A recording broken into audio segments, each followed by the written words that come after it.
Oh, Jesus, o Senhor é maravilhoso, Jesus. Não precisamos voltar a pedir aquilo que o Senhor nunca esqueceu. O Senhor não é um Deus que tem amnésia. O Senhor é um Deus que guarda, que esconde dos nossos inimigos, que nos livra, que nos protege, Senhor, e que cumpre todos os teus planos.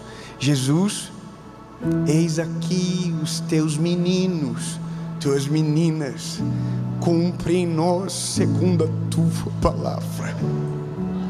Jesus, eu quero viver tudo o que o Senhor tem para mim, vírgula por vírgula, ponto por ponto, parágrafo por parágrafo, página por página, tudo, Senhor, que o Senhor tem para mim.